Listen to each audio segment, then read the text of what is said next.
Dulu headphone ini harganya sekitar 1 jutaan dan sekarang dijual 100 ribuan aja. Dan buat gue nggak ada headphone yang bisa ngalahin di harga segini. Jadi halo dan selamat datang di Aftersound Review. Dan ini adalah review gue untuk Creative Aurvana Live SE. Sebelumnya thank you dulu untuk Uchiha Shop yang udah kirimin headphone unit ini untuk gue review. Dan buat gue, waktu gue lihat harganya 150 sampai 190 ribuan, di bawah 200 ribu lah pokoknya.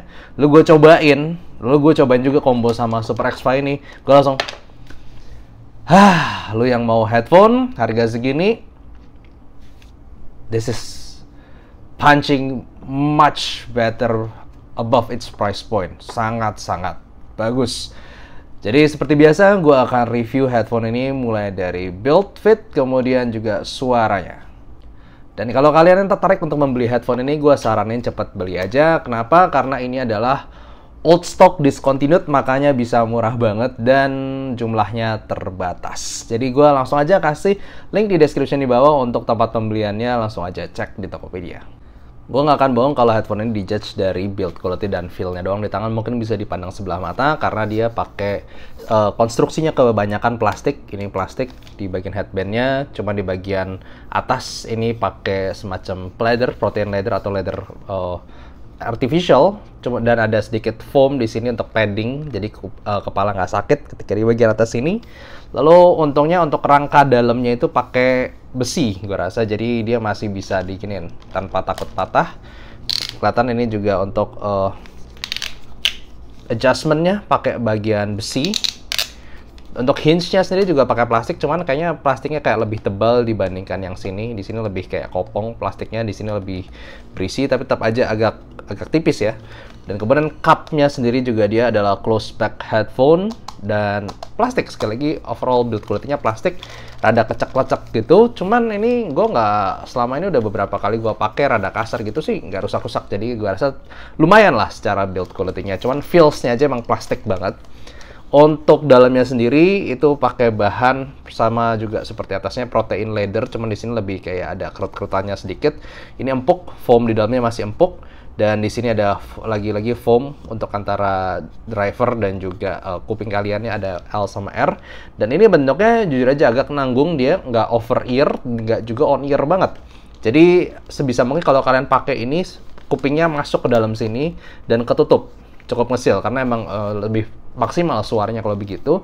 Untuk kabelnya non detachable, kabelnya juga berasa nggak terlalu bagus sebenarnya secara build quality. Dia agak tebel, cuman springy banget, kayak apa namanya? Kayak karet yang toeng-toeng gitu loh. Tuh, springy banget.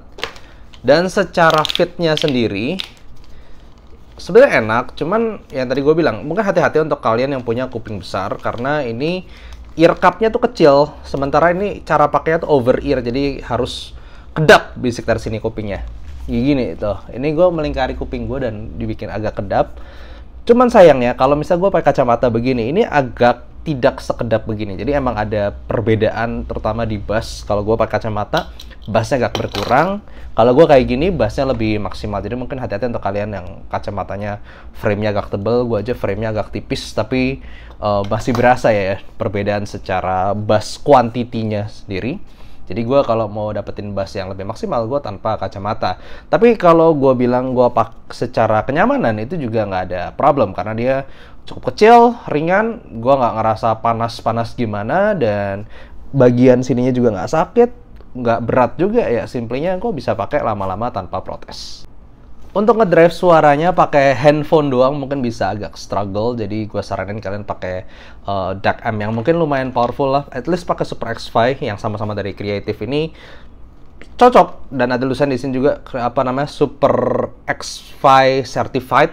Jadi memang beberapa tempat gue lihat juga bundling ya, Super X5 DIC sama si headphone-nya ini sendiri. Nah, kalau kita bahas suaranya, ini masih masuk kategori suara yang V-shape, dimana penekanannya lebih ke bass sama treble. Cuman treble-nya itu treble kayak semacam, gua rasa 8 to 10K, maybe 10 kiloan ke atas. Jadi suara yang dapat adalah satu, tapi sekali lagi gue bilang ya, harus dapat seal yang tepat. Karena pertama kali gue coba pakai kacamata gue yang sebelumnya, yang frame-nya lebih tebal lagi, itu lebih nggak nge-seal bagian sininya, jadi bassnya tidak terlalu nampol. Sebenarnya kalau pakai apa namanya, gue dapetin yang tepat, bassnya itu lumayan berbody, lumayan maju, bikin kesan V-shape. Kemudian mid range-nya sendiri itu agak recess, dia tidak semaju bass dan juga treble-nya. Dan treble-nya itu sendiri bukan di area mid treble to low treble, jadi lebih ke mid to high treble. Jadi bikin kesannya tuh bukan thrush cymbal, tapi trak-trak sama belakangnya itu yang lebih dominan. Mulai dari bassnya dulu gue bahas, ini adalah bass yang bisa mukul, slamnya bagus, teksturnya bagus. Untuk harga 100.000 kayaknya gue nggak ngerasa ada headphone lain yang slamnya se-oke ini. Jujur aja, tapi memang nggak dalam-dalam amat. Ada sub bass yang gue ngerasa kurang, lebih ke mid bass punch and slam. Tapi bagus itu gue pakai lagu-lagu yang EDM, ataupun gue lagu-lagu yang ada bass kicknya itu hentakannya berasa jelas, tapi memang nggak terlalu dalam aja mungkin. Cuman gue ngerasa oke, dan yang gue suka ini nggak sampai nutupin vokal. Dia masih masih ada kayak dimensinya sendiri, walaupun duk-duk-duknya gitu, ada slam cedik, tapi vokalnya kayak masih nggak pernah keganggu, nggak pernah nutupin gimana-gimana. Jadi somehow walaupun bassnya, dynamicsnya asik, tapi dia tidak terlalu bleeding to mid-range-nya. Nah, relatif to bass-nya, mid-range-nya memang agak recess secara positioning. Jadi kalau misalnya pakai lagu yang cedak-ceduk atau lagu yang ada bass, ada vokal, ada treble di saat yang bersamaan, dan tiga-tiganya itu berasa maju, vokalnya memang agak mundur in positioning, tapi secara bobot nada juga gini, dia itu punya peak di area treble atas. Yang kalau misal treble-nya nggak nge-pick, vokalnya tuh bakal ngerasa ya oke-oke aja, fine-fine aja, cuman secara positioning agak mundur gitu. Gue dengerin vokal cowok, vokal cewek, not really a problem. Cuman ketika ada bagian yang picky di area vokal, misalnya rekamannya kasar lah, atau ada yang rada kasar, ada yang rada nge-pick gitu secara frekuensi, itu bakal kerasa di area treble-nya, rada di scene-nya itu rada ceprak-ceprak cesnya itu bakal mewarnai vokalnya juga. Jadi tergantung rekaman, tergantung juga mastering filenya sendiri. Kadang vokalnya bisa lumayan oke, balance. Kadang rekamannya bisa agak ringan, kadang bisa agak nusuk kalau misalnya das. Jadi sangat tergantung rekaman, karena pick treble-nya tadi mewarnai vokal ketika ada s atau sh. Tapi jujur aja yang gue suka adalah vokalnya itu tidak terlalu sampai ngeganggu banget. Masih tetap berasa clear-nya.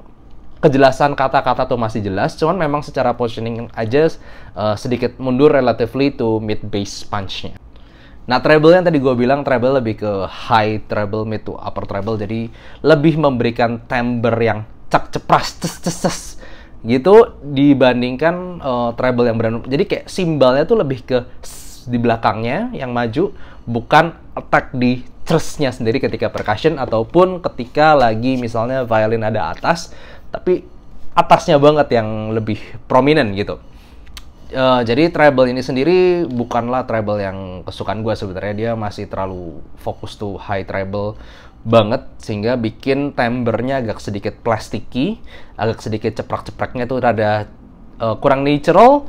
Cuman gue nggak ngerasa ini sampai kepedesan buat gue. Memang ada pick-pick yang agak prone to sibilance ataupun harshness, tapi nggak sampai, mungkin karena ini ya headphone kali ya. Kalau misalnya di IM kan lebih mungkin nyakitin lagi. Di sini kesannya rada jauh gitu, rada tajamnya itu. Di sini nggak terlalu nyakitin gue. Tapi kalau kita ngomong clarity, kejelasan treble ini masih cukup jelas, dan gue ngerasa simbal ataupun piano nada atas dan flute, violin sampai trompet nada atas itu gue masih berasa cukup clear di sini. Jadi overall gue ngerasa tonal ini memang cukup V-shape, fun dan lively sesuai namanya, Creative Hour Funnel Live. Cuman walaupun gue nggak ngerasa ini nggak sempurna ya, masih ada kelemahan sana sini, bassnya buat gue kurang dalam, lalu kemudian ada pick di mid to high treble-nya. Cuman actually, I quite enjoy this, karena gue dengan lagu apa aja itu cukup berasa fun-nya, geboknya asik, dan tetap clear di saat yang bersamaan. Dan ini harganya itu sekali lagi 100 ribuan, dimana gue nggak pernah ngerasain ada headphone yang gue bisa nikmatin seperti ini di harga 100 ribuan. Dimana kalau headphone yang lain kan entah terlalu tajam banget atau terlalu boomy banget, bassnya sampai bleber ke vokal.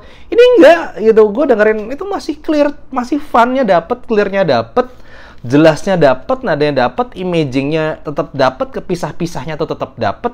Kayak sampai 100 ribu gitu, kayak Wow. Yang gue juga ngerasa gila banget dari performa Creative Aurvana Live SE ini adalah ketika dikasih source yang bagus dan juga lagu yang rekamannya bagus. Chef Kiss ini bisa kasih imaging, lalu detail dan kejelasan nada yang mantap banget, sampai kalau misalnya gue sebutlah compare sama IM gitu, IM yang dikasih harga sampai 500-600 ribuan ke atas, malah kalau misalnya dikasih source yang sama dengan lagu yang kualitas sama juga, gue gak ngerasa dia bisa kasih imaging dan performa sebagus ini. Contohnya di sini gue dengerin lagu Bercinta Lewat Nada dari Donna Maulia, di bagian setelah ref pertama itu kan mulai masuk gitarnya, itu bisa benar-benar vokalnya fokus di tengah, clarity gitarnya setiap dentingan nada tuh kayak ada lepasnya dan jelas banget sampai kelilingin nada di kepala gue. Itu imagingnya sama jernih bersihnya itu bagus banget. Jadi gue ngerasa ini memang juga lumayan picky sih, memang agak lumayan picky. Kalau misalnya dikasih yang bagus itu bisa benar-benar bagus, tapi dikasih rekaman yang jelek ya tadi gue bilang pick nada treble atasnya juga berasa. Tapi kalau dapat bagusnya ini sih buat gue bisa kayak performanya di atas 100 ribu jelas. Paling gue mau nambahin lagi tentang paling pairing kan, seperti yang gue bilang, yang gue paling terganggu sebenarnya bukan dari bass, bukan dari mid, tapi dari treble-nya, upper treble-nya tadi yang buat gue bikin timbre-nya agak aneh, ceprak-ceprak, ces-ces-cesnya itu bikin agak plastik secara timbre. Nah, gue lebih suka pairing-nya itu justru sama yang dibanding kebanyakan sama dia, yaitu Super X5. Karena dia somehow smoothing di bagian treble tadi, jadi lebih natural. Walaupun gue ngerasa bassnya lebih gede lagi, jadinya cuman treble-nya tadi gue ngerasa lebih terkontrol jadinya overall dibandingkan gue pakai AKSR 35 atau yang lain-lainnya. Indian kan gue emang ngincer tonal. Nah, ini yang paling cocok buat gue somehow dari yang gue punya. Jadi ya kombinasi ini mantep banget. Jadi gitu aja. Thank you for watching. Buat gue yang Indian, apakah worth it?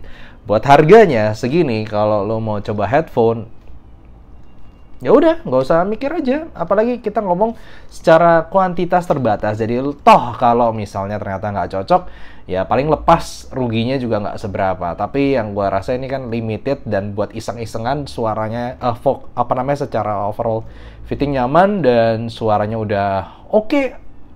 That's all I could say about this. Sekali lagi kalau kalian tertarik, langsung aja cek untuk link Tokopedia di bawah. Thank you for watching and see you next time. Bye-bye.